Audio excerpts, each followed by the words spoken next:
A very good morning to all of you. This is Rinki Singh and today we are going to start the chapter of class 7. आज हम class 7 का chapter 12 पढ़ने वाले हैं, जिस chapter का नाम है रिप्रोडक्शन इन प्लांट। अगर मैं बात करूं इस चैप्टर की रिप्रोडक्शन इन प्लांट, तो हम रिप्रोडक्शन इन प्लांट के अंदर ये जानेंगे कि प्लांट में रिप्रोडक्शन किस प्रकार से होता है, रिप्रोडक्शन का क्या मतलब होता है, रिप्रोडक्शन कितने प्रकार के होते हैं, प्लांट के अंदर रिप्रोडक्टिव पार्ट कौन कौन से होते हैं जिसके द्वारा वो रिप्रोडक्शन कर पाते हैं।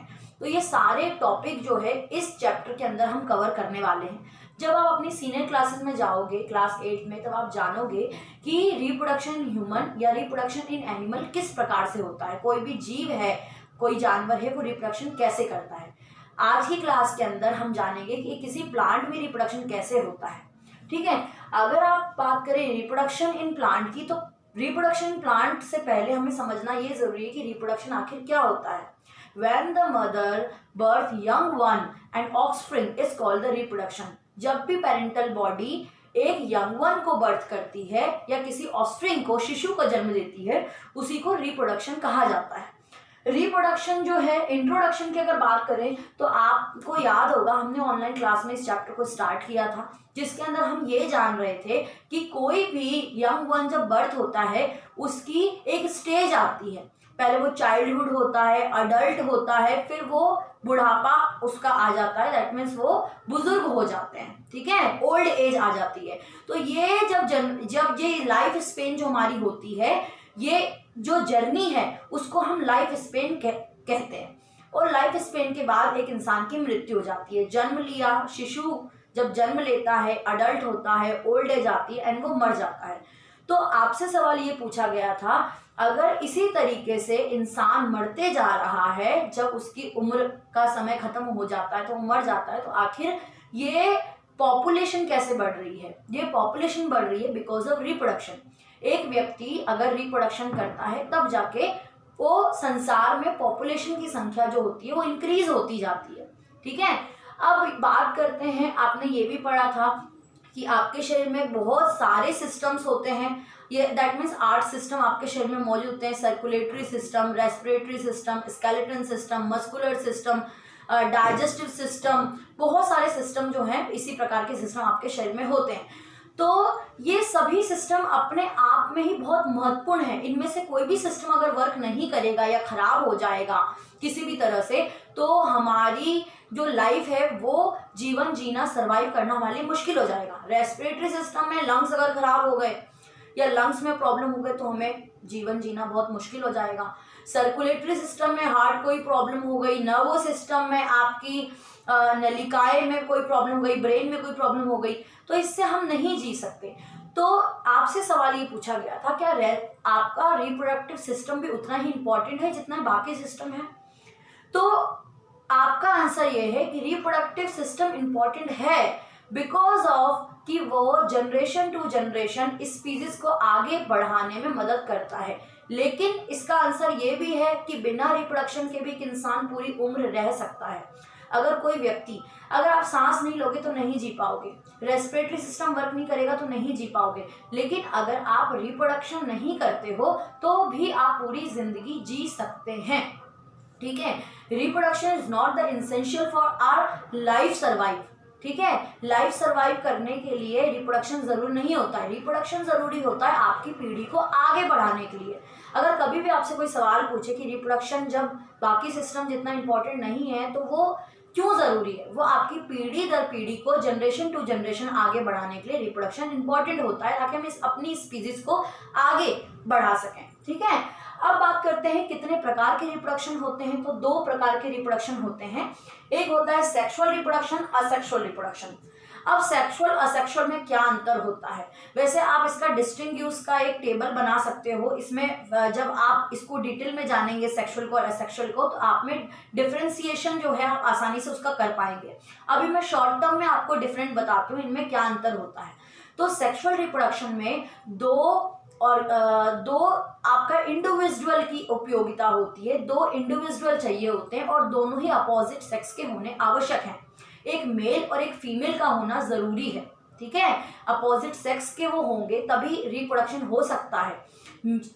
सेम सेक्स से इंटर कनेक्शन करने से या इंटरब्रीड करने से रिप्रोडक्शन नहीं हो सकता। ठीक है, तो दो इंडिविजुअल की आवश्यकता होती है, दोनों अपोजिट सेक्स के होने जरूरी है सेक्सुअल रिप्रोडक्शन के अंदर, ठीक है। असेक्सुअल रिप्रोडक्शन में क्या होता है, असेक्सुअल में सिंगल पेरेंट इन्वॉल्व होता है, only one parent can involve. इसीलिए जब असेक्सुअल रिप्रोडक्शन होता है तो ऑफस्प्रिंग जो हो रहा है या शिशु डॉटर सेल जो आती है वो हूबहू अपने पेरेंट जैसी आती है। बट सेक्सुअल रिप्रोडक्शन में दोनों के कंबाइन होने की वजह से उनका जो ऑफस्प्रिंग होता है वो हूबहू उनके तरह नहीं होता, बट असेक्सुअल रिप्रोडक्शन में एग्जैक्ट कॉपी होती है, ठीक है। ये इसकी डिटेलिंग नहीं है बट मैं फर्दर थोड़ा सा आपको एक्सप्लेन कर रही हूँ। अब बात करें असेक्सुअल रिप्रोडक्शन के कितने कितने प्रकार से आप असेक्सुअल रिप्रोडक्शन कर सकते हैं और कौन कौन से जीव असेक्सुअल रिप्रोडक्शन करते हैं। तो ये जो मैंने यहाँ पे जितने प्रकार लिखे हैं, it is the type of asexual reproduction. ये वो तरीके हैं जिनके द्वारा आप असेक्सुअल रिप्रोडक्शन कर सकते हैं। आप दैट मीन्स ये ऑर्गेनिजम्स, ठीक है, ये ऑर्गेनिज्म जो है, ये जहाँ पे मैंने ऑर्गेनिजम्स लिखे हैं, ये सभी ऑर्गेनिज्म जो है वो असेक्सुअल रिप्रोडक्शन इन ये one kind of asexual reproduction, ये सभी एक प्रकार के असेक्सुअल रिप्रोडक्शन है, ठीक है। ये तरीके हैं असेक्सुअल रिप्रोडक्शन के। एक पहला तरीका है fusion, spore formation, fragmentation, budding, regeneration. अब इसको हम डिटेल में देखते हैं कि ये क्या होता है, किस तरह से रिप्रोडक्शन होता है। ओके, अब हम बात करते हैं सबसे पहले फ्यूजन्स की। तो आपकी बुक में ओनली फ्यूजन्स को डिनोट किया है, बट मैं आपको थोड़ा फर्दर बता दूं, फ्यूजन दो प्रकार के होते हैं, binary fusions and multiple fusions, ठीक है। अब इसका मतलब क्या होता है, सबसे पहले अगर आपको कोई भी वर्ड में डाउट हो बेटा तो आप ध्यान रखें बच्चा कि ये फ्यूजन ये एक प्रकार का मोड ऑफ रिप्रोडक्शन है। और कौन सा मोड ऑफ रिप्रोडक्शन है, असेक्सुअल मोड ऑफ रिप्रोडक्शन है, ठीक है। अब फ्यूजन किस प्रकार से होता है, हम एक एग्जांपल यहाँ पे अमीबा ले लेते हैं।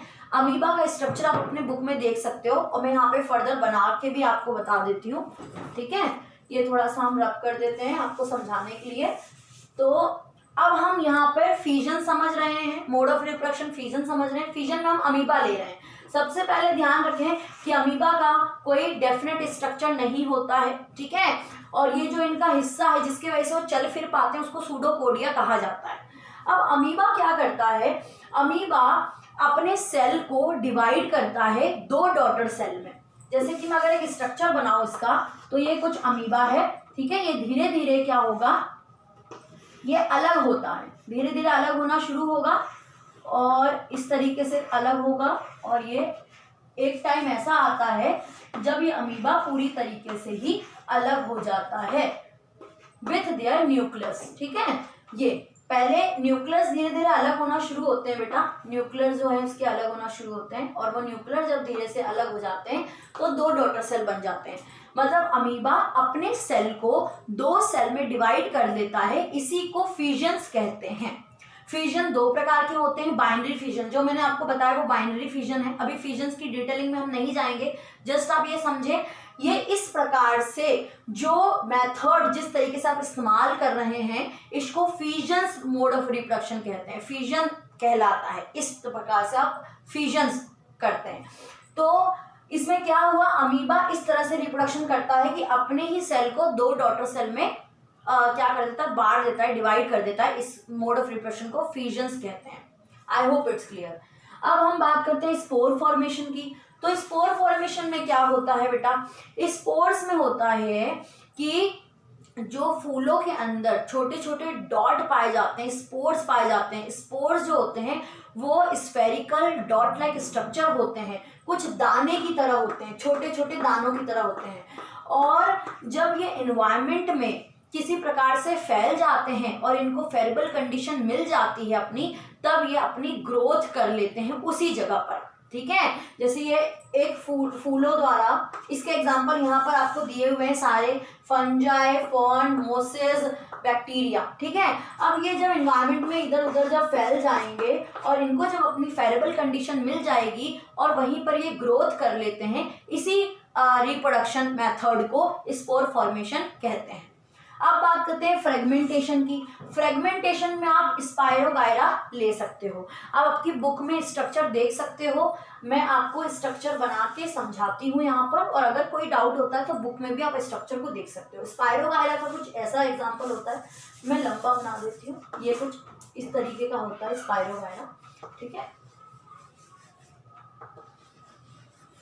ये कुछ ऐसा होता है। तो ये क्या होता है, ये अपने आप को ब्रेक करता है। जब अगर ये टूट जाता है, ब्रेक हो जाता है, तो ये अपने आप में एक इंडिविजुअल बन जाता है। जब ये टूटेगा तो धीरे धीरे ये ग्रोथ होके सेम इसी तरीके का बन जाएगा। इसी मोड ऑफ रिप्रोडक्शन को फ्रेगमेंटेशन कहते हैं। इसका एग्जाम्पल स्पायरोगायरा एक अच्छा एग्जाम्पल है। इसमें क्या हुआ, एक स्पायरोगायरा ने अपने आप को जब विखंडित हुआ, जब ये टूट जाता है, तो अपने आप को ये सेल्फ इंडिविजुअल बना देता है और हूबहू इसी अपने पेरेंट बॉडी की तरह वो बाद में दिखने लगता है। तो इसी को बोलते हैं फ्रेगमेंटेशन। ठीक है, अब बात करते हैं बर्डिंग की। तो बर्डिंग में क्या होता है, बर्डिंग में आप अच्छा एग्जाम्पल हाइड्रा का ले सकते हो। ठीक है, हाइड्रा का एग्जाम्पल ले सकते हो। ये कुछ हाइड्रा, कुछ इस तरीके का स्ट्रक्चर आप ले सकते हो हाइड्रा का। मुझे इतने अच्छे से बनाना तो नहीं आता, बट हाँ थोड़ा सा मैं कोशिश करती हूँ। चलिए, कुछ ऐसा। तो हाइड्रा में होता क्या है, आप अपनी बुक में हाइड्रा का स्ट्रक्चर देख सकते हो बेटा। ये कुछ बेकार सा बन गया है बहुत ज़्यादा, इसको हम चलिए ऐसे बना देते हैं। तो हाइड्रा में क्या होता है, इसमें धीरे धीरे बर्ड्स निकलना शुरू होते हैं, छोटे छोटे बर्डिंग होना शुरू होती है, बर्ड्स निकलते हैं और ये बर्ड्स धीरे धीरे करके क्या होता है बेटा, बड़ा होते जाता है। और जब वो पूरी तरीके से ग्रोथ हो जाती है इस बर्डिंग की, पूरा जब वो ग्रोथ हो जाता है तो इससे डी अटैच हो जाता है, यानी इससे अलग हो जाता है, अपने पेरेंट बॉडी से अलग होके ये अपना एक इंडिविजुअल बना देता है। ओके, अपना एक इंडिविजुअल रेडी कर लेता है। तो इसमें क्या देखा, सबसे पहले हाइड्रा से ये बर्ड्स, इनको क्या बोलते हैं, बर्ड्स कहते हैं। ये छोटे छोटे बर्ड्स निकलना शुरू हुए और ये बर्ड्स धीरे धीरे ग्रोथ होते हैं। ग्रोथ होते होते ये इतने बड़े हो जाते हैं कि अपने पेरेंटल बॉडी से डी अटैचमेंट हो जाते हैं, यानी अलग हो जाते हैं और अपना एक इंडिविजुअल बना लेते हैं। I hope it's clear. अब बात करते हैं रीजनरेशन की। रीजनरेशन में आप प्लेनेरिया एग्जाम्पल ले सकते हो। ठीक है, आपकी बुक में प्लेनेरिया का एग्जाम्पल्स नहीं है, बट मैं यहाँ पे स्ट्रक्चर के थ्रू प्लेनेरिया समझा देती हूँ। प्लेनेरिया कुछ इस तरीके का होता है। ठीक है बेटा, ऐसा ऐसा होता है प्लेनेरिया। तो प्लेनेरिया के अंदर अगर इसके किसी भी भाग को तोड़ दिया जाए, कट कर दिया जाए, तो वो अपने उसी भाग से एक नया इंडिविजुअल बना लेता है। जैसे कि मैं अगर एग्जांपल दूं, इसका एक भाग ये, दूसरा भाग ये, तीसरा भाग ये, तीनों को अगर काट दिया जाए, अलग कर दिया जाए, तो ये अपने आप में अपना एक पूरा इंडिविजुअल बना लेगा। ये अपने टुकड़े से पूरा एक इंडिविजुअल बना लेगा, ये भी अपने टुकड़े से पूरा इंडिविजुअल बना लेगा। मतलब इसका कोई भी अंग कट जाने से, कोई भी अंग अलग हो जाने से, वो उसी अंग से पूरा एक ऑर्गेनिजम्स रेडी कर सकता है और अपने पेरेंट बॉडी जैसा ही दिख सकता है। तो इस सारे असेक्सुअल रिप्रोडक्शन में हमने क्या समझा कि सभी प्रकार के असेक्सुअल रिप्रोडक्शन पेरेंट बॉडी जैसे ही हूबहू दिखते हैं। जैसे आपका पेरेंट बॉडी है, सेम आप उसी तरीके के नजर आते हैं। ये सारे ही मोड ऑफ रिप्रोडक्शन है। और ये कौन से मोड ऑफ रिप्रोडक्शन है, असेक्सुअल मोड ऑफ रिप्रोडक्शन हमने पढ़े हैं। नेक्स्ट क्लास में हम वेजिटेटिव प्रोपोगेशन को जानेंगे, वेजिटेटिव रिप्रोडक्शन जानेंगे और फ्लावर के रिप्रोडक्टिव ऑर्गन वो किस प्रकार से रिप्रोडक्शन करते हैं। ये सारे टॉपिक हम आगे आने वाली क्लासेस में कवर करेंगे। आई होप आपको यहाँ तक क्लियर होगा। अगर कोई भी डाउट होता है तो आप मुझे कमेंट बॉक्स में कहें, मैं उस डाउट को क्लियर करूँगी। और अगर समझ में आ चुकी है वीडियो तो तब भी आप कमेंट बॉक्स में बताइए कि मैम क्लियर है। I hope it's clear. If you like this video so like, subscribe and share.